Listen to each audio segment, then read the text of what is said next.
On this episode of Real Estate Insiders Unfiltered, we sit down with a social media influencer, talk about how they built their business, both sleeping from their car, growing it back up again, all the tips and tricks, how to do a successful real estate career. It's going to be an incredible show. Tune in. You talk about it privately, we talk about it publicly. This is the Real Estate Insiders Unfiltered podcast. Welcome again to the Real Estate Insiders Unfiltered podcast. I'm your host, James Dwiggins, along with my co-host, Crazy Uncle Keith. Yes, sir. We had a pretty special guest on our pod today. Did. We're making it somewhere in life. So we had, Look at us. Tell us about who our guest is and Sure. and his background and his influencer status. Yes, so we had Ricky Carruth, real estate influencer, author of Zero to Diamond and other books, and a podcaster. Overall, it's hard to get on the old interwebs and put in real estate and not find Ricky. So it was true. A great conversation where we covered such a variety of topics, to going from sleeping in your car to making $1 million, the importance of grit, the massive power of taking action, and tips and tricks on how to build a following. And he was very transparent and open with his life and how he's gotten to where he was. So it was a very thoughtful conversation. Good times. Tune in, kids. Put it in your ears. Ricky, welcome to the show. I know Keith and I are very excited to have you here. Yes, you are the guy that does what we're trying to still figure out. You do it very professionally, and have a huge following. Full disclosure, Ricky and I, kind of a funny story. Ricky had done a pod and was doing a play-by-play on probably some stupid shit I was saying as usual, and tried to get in touch with me, and then a whole bunch of people texted you like, you gotta check this out. So Ricky and I started chatting. Of course, there's no drama in residential real estate. Zero at all to talk about ever. So I'm sure we'll get into some of that stuff. But Ricky, let's do this. I think probably most people who are listening or following us probably are already following you, but let's pretend that there are some people that aren't.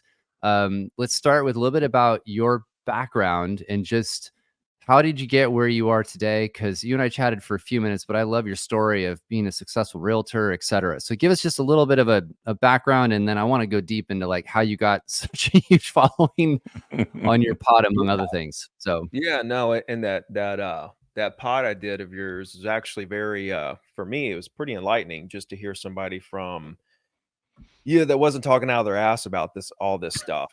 I kind of felt it was legit that you had some insight, some inside information of what was going on. That's what I found really intriguing about that. But no, dude, man, it is a long story, but I'll give you the short of it. Give us the medium. It doesn't have to be too short. Give us the medium. I grew up roofing houses. You guys ever do like hard labor? Keith tries to outsource everything through DoorDash. I do because I unloaded trucks to get through college and decided that I never wanted to do that again. So yes, now I'm a aggressive outsourcer. But yes. my dad owned a roofing business in Alabama. Like we're right on the Alabama-Florida line on the beach. Okay. Right. Did you guys realize that Alabama had like Florida type beaches? No, Florida tries to claim credit for everything. So I'm going to be honest with you. I did not know that. Exactly. And a lot of people don't. Yeah. But it's literally like the Florida beaches extend into Alabama a good 40 miles. I mean, it's just palm trees, $1 million condos, just beautiful. So I grew up there, and I roofing houses, going fishing, all that stuff. And then and when I went to college, I had a football scholarship to Missouri Valley College, all the way in Missouri. So I went there for a semester, didn't know what I wanted to do, and ended up coming back that first semester and went to a community college. Then I went to University of Alabama and tried to walk on. And then I failed a history class.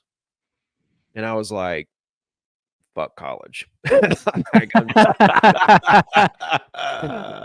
mean, it might be for some people. I made 1 C in high school. And I literally had my head on my desk sleeping the whole time. It was just so easy. But in college, especially history class, was just so I was like, all right, there's this real estate thing. Let me go to this little class. And when I went to the and like, man, like my mom and dad always wanted me to do real estate and stuff, you know. So like we knew real estate agents and stuff.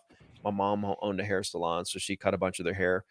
And when I went to the class, like I thought I could get a real estate license and it would like be stamped on my like driver's license, like a motorcycle license or something. And I could just forever sell real estate and make money if I wanted to, or I could if I wanted to. I don't have to. Like I didn't realize there were like fees and continuing ed and all this stuff. And so when I'm going to the class and learning all this, I'm like, oh my God, I don't even know if I want to even do this shit. Like I wasn't committed to it. And Sure. you know, it's like you got to pass the class. 90 days, you got to find a broker. 6 months, you got to do your post license. And you got to, I'm like, damn.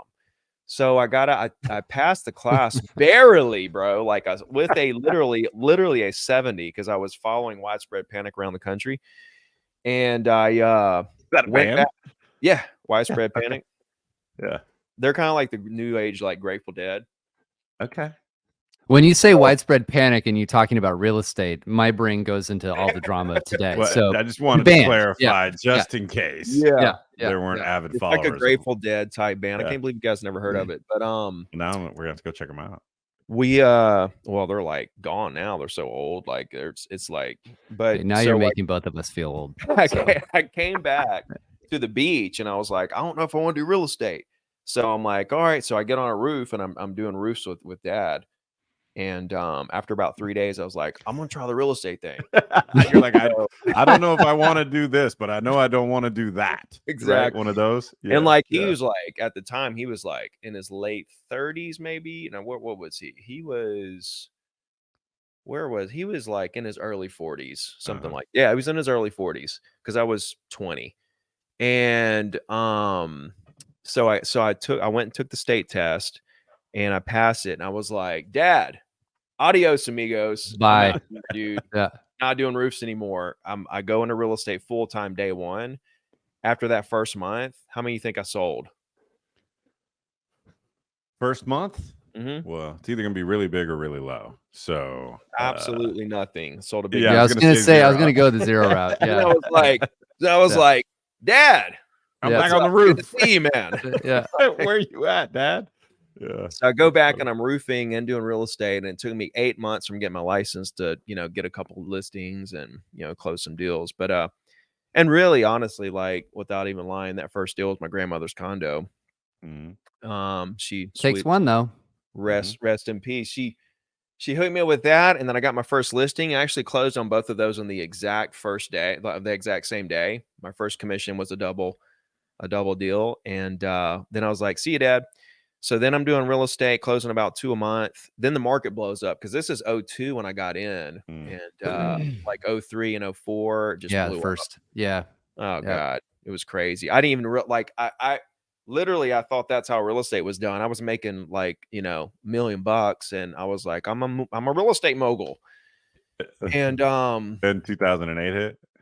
Well, so I took the money and I started flipping houses. And I was doing real estate, like hardcore commissions, taking the money and flipping houses, taking the money I was using flipping houses to flip more houses. And I kept just flipping up, and I was just no doc loans, just borrowing like $1 million, like sight unseen, like, here you go. And then the market started to turn in 05. So I sold my last condo in like January 05, and nothing between 05 and 08. May of 08 was my first deal when I got back in. And you got out in the right time. So I was flipping and selling, and like just the whole thing flipped out, like the whole rug was pulled out from under me. And so I'm like, hey, Dad, I'm back on the roof.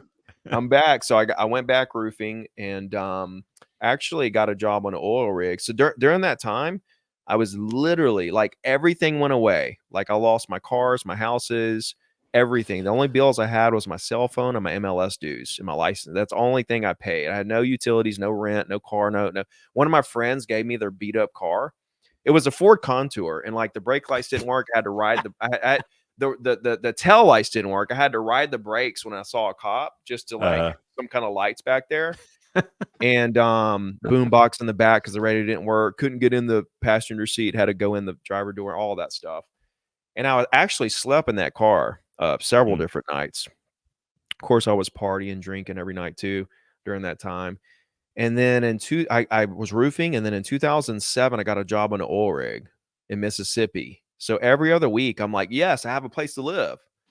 So I would leave Gulf Shores and drive like 3 hours to this oil rig in the middle of Mississippi and work there every other week. And I was making like 5 G's a month doing that. And it was like every other week. So I'm like, oh, here's my chance to get back into real estate. I've got a week off every other week to put into real estate. But what I didn't account for was it takes you about a week to recover from a week on the oil rig. It's wild out there, dude. Yeah. And they flip it every time. Like one week you're 6 to 6 during the day. The next week you come back, you're 6 to 6 all night. Overnight. So it was just kind of a mess. But I feel like this is a common story though. Like people come into the industry from various other avenues trying to figure things out. And then also, like we were all there in 2008. There was nothing fun about that time frame. So people are complaining about the past few years. You have no idea what it was like in 08. It's hard for me to even like. I can go back and imagine what I was going through, but it's really hard to get that real feeling of like real like fear. You know. Well, you kind of. I mean, is it fair to say you hit bottom and you were like, "Shit, this sucks." I did. Like, I was like, literally sleeping in my car. Yeah. After I'd made millions on you made it all and you lost it all and lost you're back every penny. I mean, thought I was like, tell us that story then. How did you come back from that? Where did you in 2002 when I got in, there was this guy in my office. His name was Scott, and he just dear life friend at this point. I met him like a couple times before I got into real estate.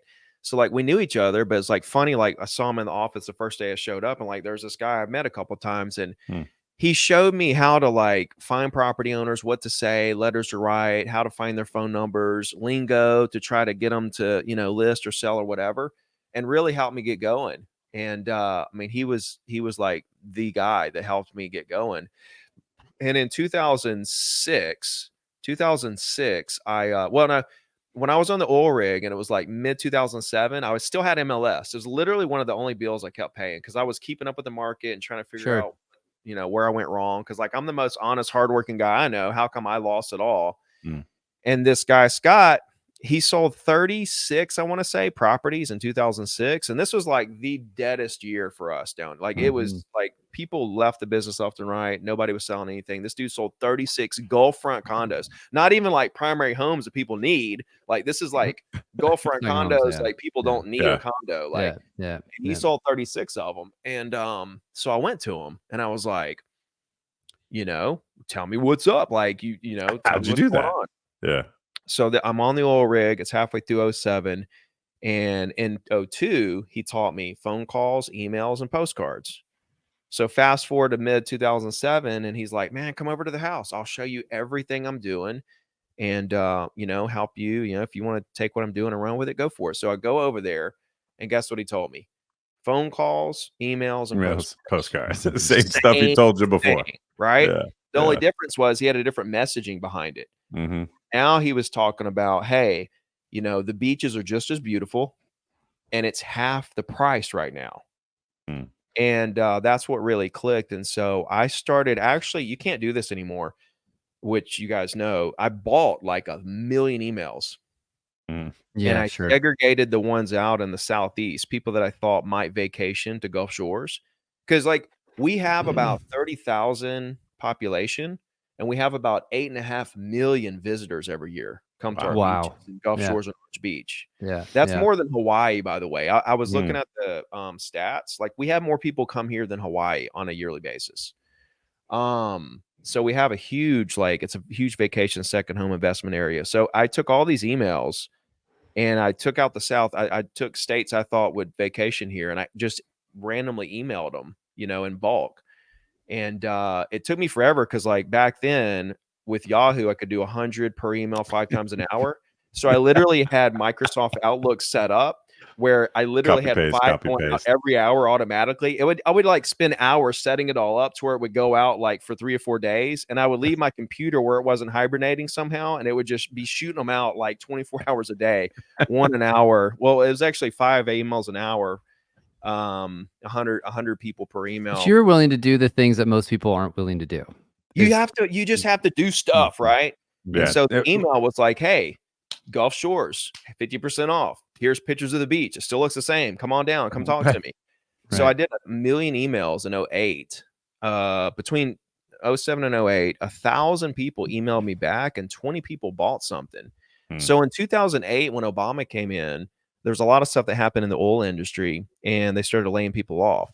And I was the last person out of 52 people in my position out of like 8 rigs.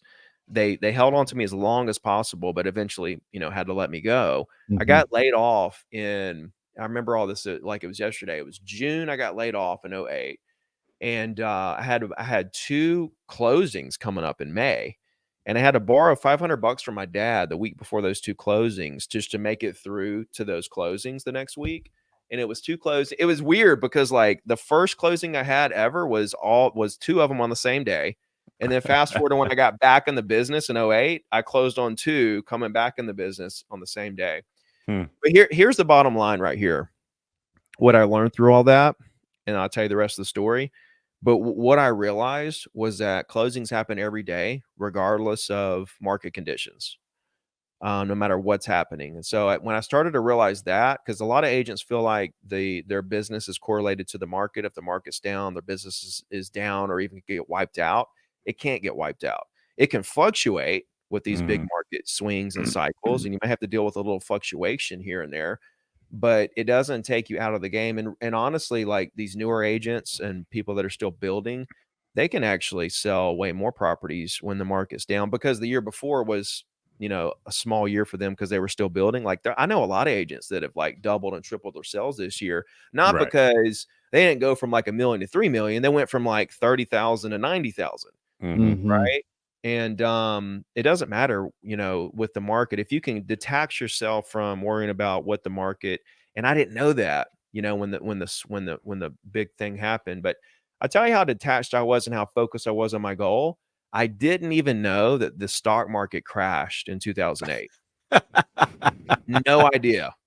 No idea. I didn't know until I started investing in stocks in like 2016 and started really understanding and investigating and trying to figure out where to put money and stuff. Then I kind of looked back and realized, oh my God, that was kind of bad. I was so focused on just making $1 million a year at that time that I literally focused everything out. Like I didn't do any social media. I never touched social media in my real estate business. I didn't start doing social media until I wanted to build the coaching business. And by then I'd already built my real estate business. So everything I learned with social media, I kind of decided, do I want to spend social media time and effort on my local market, or do I want to take that same time and build a global brand instead of more of a local brand? But anyway, that was let's talk about that for a second, because I think that's a really interesting segue. So you went from coming back, you've obviously been very successful, and you got into coaching. And I was looking at your numbers of 100,000 followers on YouTube, 250,000 plus followers on Instagram, 50,000 followers on Facebook. How the hell did you pull all that off? Like, where did that concept start of doing social media around this coaching business that just blew up? These are big numbers, like really big numbers. So so when I got back in 08 and I realized that it's about like closings happen every day. So then I had to like think, okay, how can I like, okay, happen every day, but how do I actually, how do I represent the people that are doing these deals? Okay. So then I had to reverse engineer. And then what I realized was that people do business with people that they like at the end of a deal. I'll see how you guys answer this. At the end of a deal, you ask a buyer or a seller, you say, hey, how did you pick your agent? How did you decide on your agent? What do you think the most common answer is? Repeater referral, right? Repeater referral.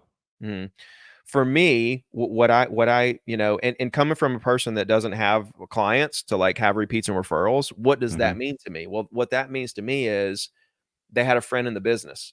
Like if if you know, who are you going to refer? Somebody that you feel like is really going to take care of your friend that you're referring and treat them like friend or family.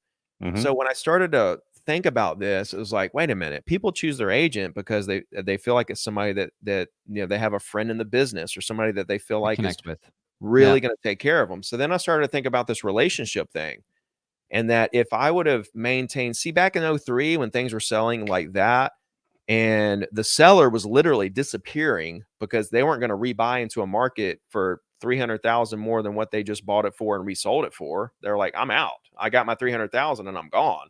I didn't have to maintain any relationships. I could just call 20 people, 20 more sellers, and say, "Hey, who wants to make 300 grand today?" Top of funnel. Right. Yeah. Yeah, and then I would make 20 grand and do it again and again. I didn't have to build any relationships or maintain anything, and that's literally why I lost it all. So then I had to just kind of put all this together like a puzzle, and then I was like, I got it.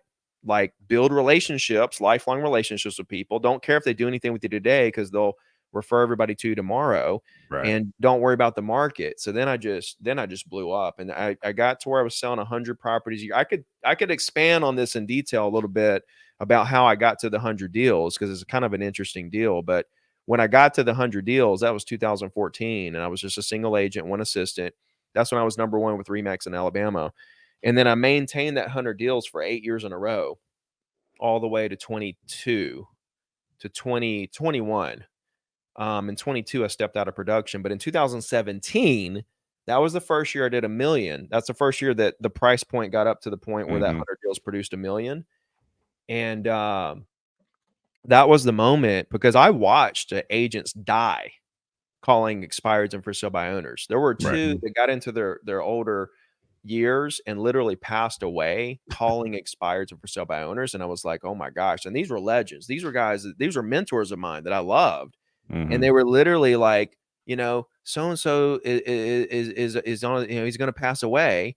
And the next day he's in the office, like he gets the news he's going to die soon. And he's in the office the next day making calls, calling for sale by owners. And I'm like, what are you doing? Right. So I go to the broker and I'm like, what is he doing? And he's like, he's trying to make as much as he can before he dies to leave his spouse. And I'm like, oh my gosh, this is not where I want to be.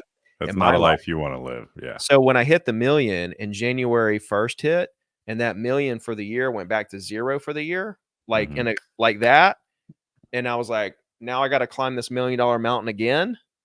That was daunting. And I was like, okay, this sales stuff is not, this is not for me. I need to build passive. I need to build residual. I need to build massive businesses. And that's when I, you know, thought about how uniquely I built the real estate business compared to like mainstream coaching and training. Just complete opposite. Cause I'm like, don't worry about the deal. Like, focus on what they want to do, why they want to do it, when they want to do it. Don't care about if they're going to do it. You know, a lot of these coaching and training programs are just trying to set appointments, handle objections, get them to sign the line. And that's what literally makes prospects run away from you. And I'm the exact opposite. So I'm like, let me write a book about how I did this and my story and how it all happened. And I wrote 2 books actually in 2017, and they just took off. And it was my attempt to try to get my foot in the door of a business outside of sales. Sure. And so then I started coaching. And so, you know, I could kind of keep going. This is zero to diamond, right? This is the coaching business. Yeah. So the first book was 0 to diamond. Okay. Then I wrote List to Last. And then I just started coaching. So what I did, it's the same thing, man. Like, you see a pattern with everything I do. When I got back in 08, I bought all those emails and like emailed them all. Well, it's kind of the same thing I did here. I started out, there were like several coaches online. There was like, I don't want to name their names. There was a coach that had like Facebook groups. There were several of them on YouTube. There were like these up and coming guys. And you looked at them and you're like, wow, like, this is a thing. This real estate coaching thing's a thing. And so I just paid attention to everything they were doing and try to like put together something that I could do. And one thing was Facebook groups. So credit a Facebook group, it's still there, 0 to diamond. And what I realized was that Facebook would allow me to just friend people. And if they friend me back, I can literally add them into the group without them even, like, I can just force them into the group. Sure. So it's like bingo. So I literally just searched real estate agent and just went bing, bing, bing, bing, bing, bing, bing, bing for like 30 minutes every day. Like bing, bing, bing, just friending like random agents. And then if they friended me back, I would just add them to the group, and now they're in the group. And now when I post, they're actually seeing like my rhetoric and like what I'm saying about What you're the industry and stuff like that. And then a lot but you're like grassroots on this. I mean, you're just very like grassroots. Yeah, you don't give a shit, and you're just running through figuring out how to add people in content, and then I'm trying to grow as fast as possible. I'm not trying to like, hang out and just I'm trying to really blow up right now and just get and even if I have to literally do each one by one to get there, I'm willing to do whatever it takes. Right now that you're where you are, do you have a marketing spend for social media retargeting to try to get more people into your ecosystem, or ads is it and all stuff, you mean? Yeah. Or retargeting or whatever? No, not yet. Dude, trust me, I spent a lot of money on ads and a lot, dude. I could tell you guys so many things, but the bottom line was I started out charging for coaching. It was like $50 a month. I tried 1,000 one time. I tried a bunch of different models, and it all kind of fell on its face for two reasons. One, I was new. I didn't really know what I was doing. And two, I didn't really have a big following at the time. And three, agents are really cheap. And like, honestly, and like the big influencers will tell you this, real estate agents are kind of the worst audience to have in terms of trying to monetize stuff. we should send this podcast out to most of the Silicon Valley venture funds so that they understand our the industry. thing is like I lost everything, and like I know how like the struggling agents feel, and I just wanted so bad. When I was 10 years old, I had this vision that I was going to be really great at something, make a ton of money, and turn around and help people. At 10 years old, I didn't know it was going to be real estate or whatever, but this is literally the same path that I visualized myself happening when I was little. But I started out charging, and I would have 300 agents sign up for a webinar. 100 would show up, and like one or two would buy. And we're talking like $50, okay? And so like my mind started going, wait a minute, 300 agents wanted some help. 100 agents really wanted some help, enough to actually show up and spend time, and only 2 people get to see the goods over here. That's because most of them are roofers, Ricky. So that I understand. That was a joke, by the way. But when I was a roofer, I wouldn't give anybody any money either. That's the thing. Yeah. We talk about this all the time. There's so many people with really good intention, and the industry, the barrier to entry is so low that there's just a lot of people that can get into it. But you and I both know, and obviously with your success in the industry, we're talking really the top 10% do most of the business. Most of it. Yeah.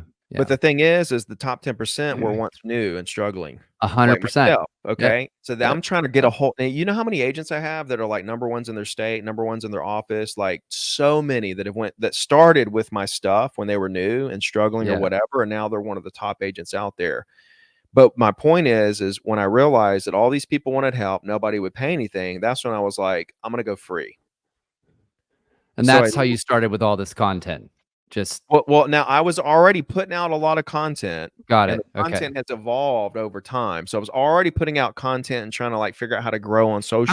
How many episodes have you put out, by the way? How much stuff have you put out on your channel? On the podcast, it's over 1,000. On YouTube, it's around 2,000. And then, dude, I don't even. Instagram is probably, I think it says on there, it's like 5,000 posts on Instagram. How do you come up with the ideas for content? I want to relate this back to the viewers and audience in a second, but like, how are you coming up with the content? Is it just somebody asks you a question, you're like, it's be really good. I think the first thing you have to do with content is figure out what do you want to happen? Right? Like, what's the goal with the content? Are you trying to build a business? What are you trying to like relay? Where do you want people to go? Is there a reason for it? Are you just trying to like get followers? Like, what do you want to happen? Because it based on what you want to happen tells me where to go with the type of content, the format of content, and everything else. If I don't know, and that's why a lot of people are like, well, how do I make content and what do I talk about? I'm like, well, tell me what you want to happen first, Right. And then we can kind of reverse engineer kind of some ideas around what you're trying to see. Social media is man, it's so incredible because you can literally think of anything that you want to happen in this world and you can make it happen on social Right. media. Anything. Like, I mean, Yeah. you know, you you can do you good, bad, like the good, evil, Good, like bad, and anything. ugly. All You three. can do anything you want to. You can make it happen. But what's your content plan? Like, because you push out a lot of content. I follow you on Instagram, so I So it's see your always posts. changing. Like it's Is always changing. Like, dude, okay, like in the beginning it was like one a day. Right? One a day, every platform, one a day.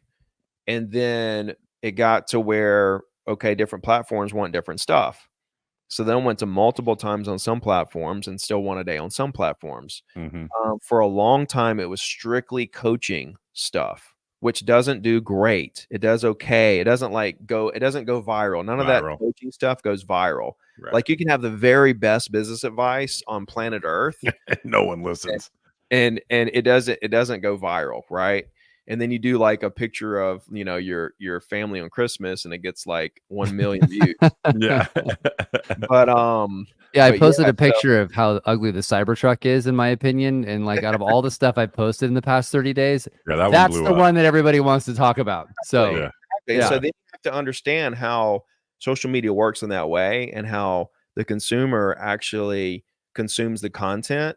And then you know, it's just levels. And then you start to realize, okay, I got to mix it up between the Cybertruck type content and the coaching content to kind of get, because like the Cybertruck content will bring new people into your ecosystem to see the coaching stuff. And so like on YouTube, you know, the breaking news type stuff, especially the stuff I did when I was covering the trials and everything, like that brought so many new subscribers in. Right. And then now I'm back to just doing my coaching stuff, which, you know, it doesn't get near the engagement and views and everything, but it's bringing the value and I'm continuing to build my businesses. Same thing on Instagram, the green screen articles, you know, that I do. You know, I've got some of those that have, you know, millions of views. And then the coaching stuff gets like 10,000 views. But the coaching stuff is so valuable, but you have to mix it up. So for so long, I was just doing coaching stuff. Like I would do 4 or 5 a day, just coaching reels that were great, like awesome. But I wasn't growing hardly at all, you know? And like, as far as like me now, when I grew, like when I had that growth spurt, you know, where like Instagram really took off and YouTube really took off, it was when I was doing live calls. So, but like before I stepped out of production, I would literally live stream my prospecting calls. And I mean, People I would love do it those. like People I would have love watching those. Yeah. I would have weekly shows. I would do it randomly, and I would make these and they were just not staged, they were not scripted, they were not anything. They were real as can be. And that's when I had like the biggest growth spurt, was when I went through that stage where I was doing all those live calls. And then when I kind of started taper off of doing that, you know, I just kind of, you know, it kind of like really grew quickly and then it plateaued and then it's just kind of been a trickle. And then something will happen like the trials where I have something to really say and I'll have another little growth spurt. It'll plateau out for a while and stuff. So, and I'm assuming these numbers, sorry, Keith, go ahead. That's right. Okay. Yeah. I'm noticing a theme, right, in you. And I'd love to dig a little deeper on that. It's this sort of, I mean, I think you're being a little humble, sort of all shucks folksy. I you know, I kind of don't have a plan. My intuition is you do. But you've got this sort of start, don't stop, keep going. And it's never a straight line in business. And you might have to work on a rig for a while to keep the lights on until you crack the code on it. But you never stop trying to crack the code and moving it and advancing it forward, right? Where do you think that comes from for you, and how do you harness that? That's my question. That's a good one, because I don't know if it's like DNA. Honestly, I don't know if I don't know if you can like give somebody that ambition. I don't know. I don't know if somebody can develop to develop that like ambition. Like I go to the gym every day at 6 o'clock. Like I never, even when I'm on vacation or doing an event, like I never miss. Different time zones, like it doesn't matter. I'm not gonna miss at all. It's just stuff like that. I don't know where that comes from because I know a lot of people they're like, I can't, they give up after a month or two, or they do it or they say, I can't believe you get up that early. It's like I go to the gym at 6. It's not 3, not 4. So honestly, I don't know, man. I think I just but there's some people who would look at it, right, and they would see I'm just anchoring back into that rig story, right? Going to the oil rig. Well, that would be failure, quote unquote, right? But it doesn't feel like you processed it as that. You know what happened back then? Yeah, tell me. Oh, dude, man, I literally lost it flipping houses. Okay. It wasn't from the real estate commissions. Now, if I would have realized that closings never stop and it's about relationships over transactions, I could have kept selling and did fine. I didn't know that. So the commissions in my real estate agent business isn't what took me out of the game. It was the flipping the houses and all the debt. I had like $1.5 million worth of debt when all this happened. And literally the equity I had over what I owed literally evaporated so fast, like literally, and it felt like weeks. There was nothing I could do to sell the houses quickly to get the profit, or I barely sold houses to get what I paid and lost a couple to foreclosure. But you know what? There were guys that were 40, 50, and 60 years old right next to me when I was in my mid-20s when this happened. Doing the same thing. They lost everything in their 40s and 50s. Harder to restart then. I was in my 20s, and I looked at that situation at the time, and I was like, thank you, Jesus.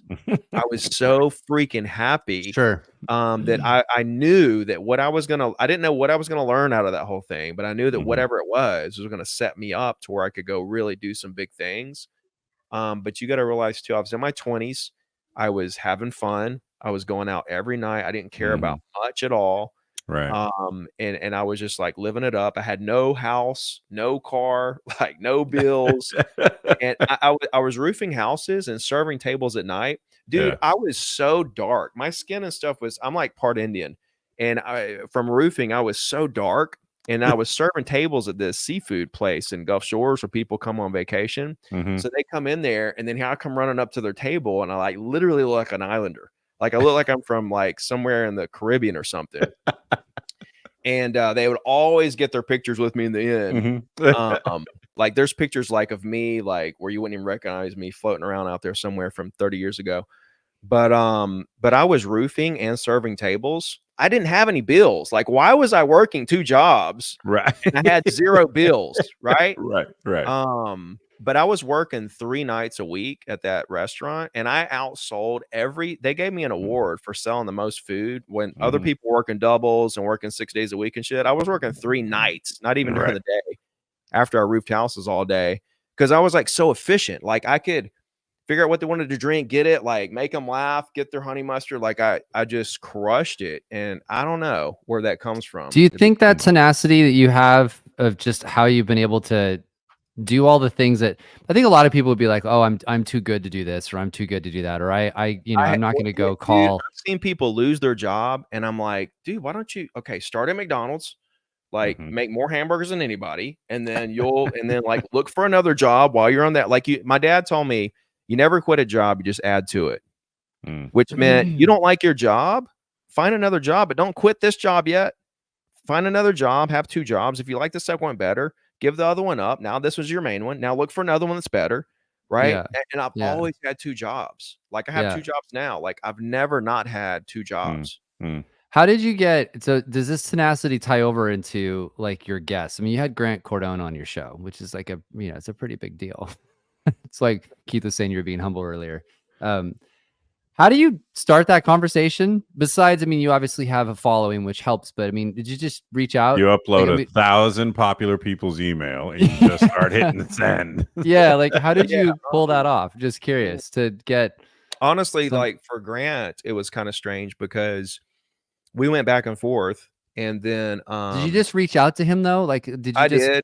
Yeah, I reached out to him. I want to have you on my pod. Honestly, at the time, the blue check meant something because now you can pay $11 a month.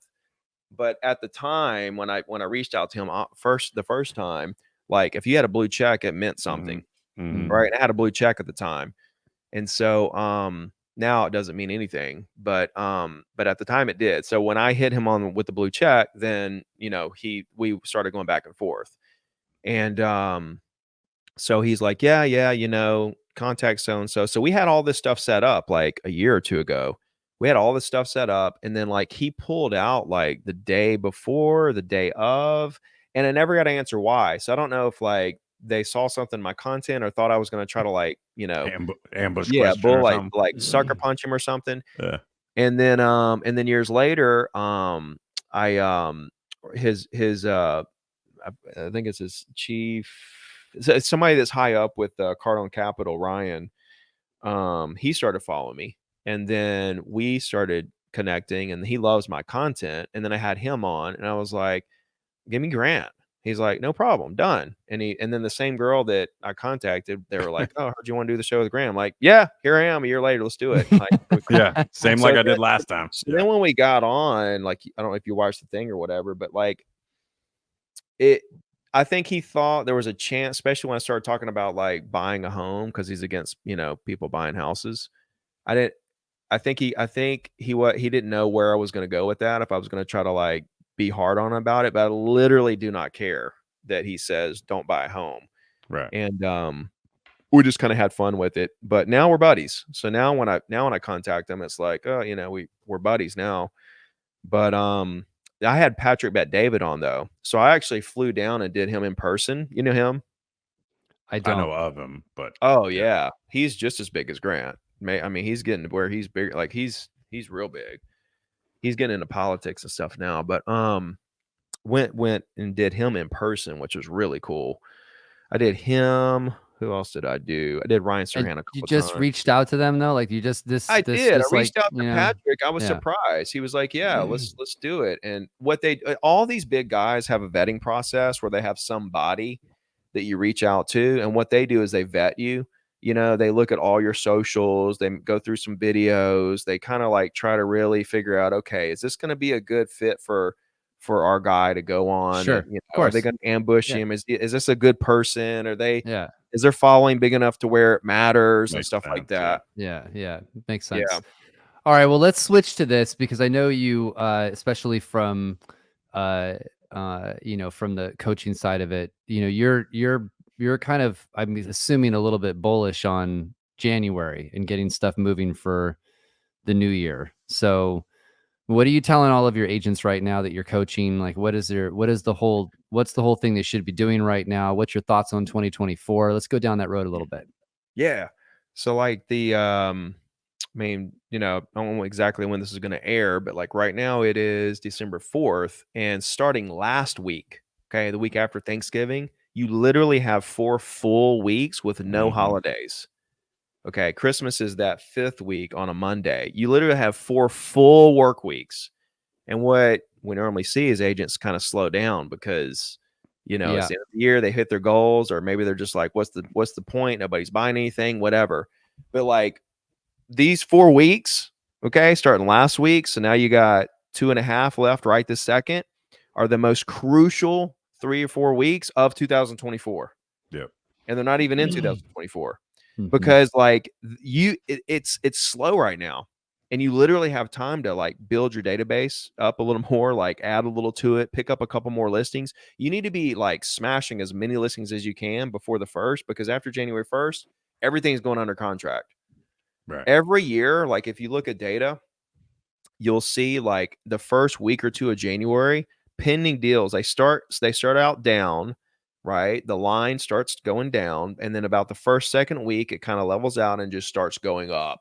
And then by Valentine's Day, it's ripping again. Right? And then by mid-February. Okay, what that tells me is January 1st, people, I bet you home searches on Google and Zillow shoot up January 1st. Right. They're looking and they're saying, okay, it's a new year. What are we going to do, honey? And they start searching. And then they go look within like, January 2nd, 3rd, 4th, they make an offer, and by like, the 5th, 6th, 7th, 10th, they're under contract, pending deals shoot up. And then what do you see? 30 days later, the 1st and 2nd week of February, every single year for like the last, as far back as you want to go, you see the transactions. The transactions go like this all the way to the first or second week of February, and then they go boop, and they just spike. And so we know what's going to happen. Right. All right. Pending deals are going to spike first or second week from people looking at properties in the first week of January. And then those closings are going to happen first, second week of February. Everything's going under contract, but it's 10 times worse right now because you've got all this pent up demand of people that have been sitting on the sidelines of first time home buyers and the trade up sellers. And now we also have a year and a half of these higher rates that people are starting to get used to. Now we're starting to get some relief on the rates from 8% to, they're around 7 or whatever now. Do I think that'll continue? I don't know. And I don't care. And it doesn't matter. It doesn't matter because you've got new construction. You can get cheaper rates. You've got, there's still going to be 4 million people that sell their house or buy a house anyway. So like you can have that same number. The pent up demand, bro, right now is more than we've ever. We have never even. You even go back to the baby boomer years where the population really took off. Like I think that doesn't even hold a candle. I don't believe to this because you've got all those first time home buyers, which is about half of what the baby boomer generation was at the time with the 33 and 34-year-olds right now. But the trade up sellers that have been sitting there dying to get a house with an extra bedroom or get out of this old house, get a new house or be on the water or whatever is just so massive that people don't even realize it. And so I just think this January is going to be one of the busiest we've seen in a long, long time, regardless of rates. And, I think right now, when do you take advantage of a market surging? While it's surging or before? Okay? Yeah. Yeah. For sure. Well, that's right now. For sure. Yeah. For sure. You got to position yourself. Yeah. You got to position yourself. You can't start I don't know why I'm using a surfing analogy because if you can imagine me surfing, it's hilarious. But you can't start paddling when the wave gets there. Visual. Right. You got to start paddling when you see the wave coming to catch it. So you can't just know it's coming. And dude, it looks exactly like a wave. When you look at the data of pending deals, it literally looks exactly like a wave. Yeah. It just goes just like this. Yeah. Well, certainly all of the signs are pointing to, let's hope, a better 2024 with the rates and stuff. Keith, all right. Well, we got one last question for you. Keith always asks this to close out our pod and give you a good opportunity for everybody to hear what you would be doing. Yeah. So with what you said, right? This is the time. February is coming. If you were an agent or a broker, what was the one thing you'd implement today to prepare yourself for this coming January and February? And get very tactile for us. Like, go do this. This is what I would do right now. Yeah. Yeah. Well, I mean, you want me to tell you what I do day to day? You mean? Yeah. Yeah. Sure. Like, here's what you should do right now. Yeah. I mean, well, again, once you realize the basic fundamentals of it, okay, it's like poker. You can teach someone the game in 10 minutes, but it takes a lifetime to really learn how to do it. It's kind of the same thing. Like I can tell you exactly what to do here, like how to talk to people and where to find them and all that, but it's going to take you a while to kind of build up to it, but you got to just go for it. Right. Because the quicker you like the real top producers, people that really succeed, it's just levels. And those really high producing people, they bust through those levels really fast and keep going. The low producers get stuck. It's like cold calls, for example. There's stages. There's I'm scared. Then they make a call and they're like, okay, they didn't kill me. And then they make a few more calls. And they're like, okay, this isn't so bad. And then they're like, okay, I'm making the calls, but what do I say? And then there's the, okay, I know what to say, but how do I say it? And then there's the reading the other people on the phone. Those are stages that you go through as a cold caller, and the top producers just bust right through them. They're like, I'm scared. Okay, let me make a call. Okay, this is cool. It's not going to kill me. What do I say? All right, how do I say it? They just kind of bust right through it, where most people get stuck somewhere. Like, I'm scared, not going to do it, and they stop right there. Or they get they get to the part where like, okay, it didn't kill me, but I don't really like it, so I'm not going to do it anymore. You just got to go. But what you should do is this. If you think about lead generation and you think about all the things that lead gen, all the different lead gen activities, there's social media, open houses, Zillow, cold calling, sphere of influence, door knocking, meeting people in public, networking events, whatever, everything, right? What's the one thing that every single lead gen activity comes back to every single time? Follow up. Yeah. It's a real live conversation. Like it's the gatekeeper of every single deal. I did 1,000 deals total as an agent. And there was one deal I did where I never talked to the person. He was overseas. He emailed me. We went back and forth. We got the deal done. Never talked to him, right? Out of 1,000 deals, I did one deal where I never actually talked to the person. Okay. So no matter what your lead gen is, it always comes back to this same thing, a real life conversation with somebody. Nothing gets around that, right? I don't care what you do.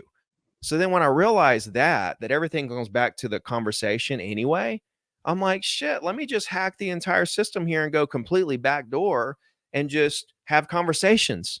I don't have to do social media. I don't have to do Zillow. I don't have to send postcards or go to networking events or do open houses or go door. I don't have to do any of that stuff. I can sit right here in my office for a penny and pick the exact person I want to do business with that owns the exact property that I want to represent and just call them and go ahead and have the conversation right now. I'm a get it done kind of person. So when I realized that, I was like, shit, like all these people are wasting all their time, money, and energy doing all this stuff. And they want the easy button.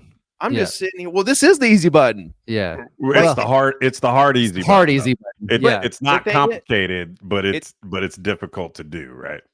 I guess the people that do it, I think that all the stuff they do is difficult. Yeah. Why am I going to go do it? Why am I going to go spend hours and hours doing an open house or spending all this money on Facebook just to turn right around and talk to someone? Right. I could just talk to them right now. Right. You know what I'm saying? That seems very difficult to me. You know, spend all that time, money, and energy just to do what I'm going to do anyway. Yeah. Right. So the only thing between an agent and $1 million a year is thousands of one-on-one conversations with people in their market. So they can spread that out over 20, 30 years, or they can do it in the next 2 or 3 or 4 years. Yeah. It's up to them how you do it. Crazy Uncle Keith here always says, I always love this about a comment he makes. When you're feeling fear, or when next time somebody says the word lawsuit in any one of your conversations, just pick up the phone and call a past client and have a conversation. Just literally use that as an exercise. Anytime you feel fear, anytime anything negative comes out, just use that as a call sign to be like, I'm going to go call a past client and say hi. Worried about your bank account? Call a past client. Worried about the lawsuit? Call a past client. Pick up a phone and call a client. Worried about your romantic relationship? Call a past client. So Ricky, thank you so much for being on our show today. Awesome. Very insightful. Really cool to see all of your success and everything you've done.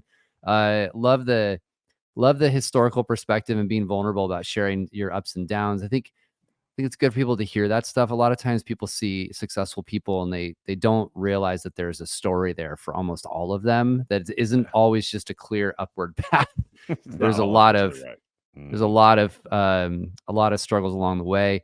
And everybody who is not familiar with Ricky can check out his podcast. We'll put all of his info in our pod below, and go follow all of his work. He's got really, really good content on there. So again, Ricky, thanks for being on the show today. Hey, appreciate it, guys. Enjoyed it. Absolutely. Thanks, it's our job to say out loud what everybody's only thinking to themselves. It's your job to subscribe to this podcast so you never miss an episode.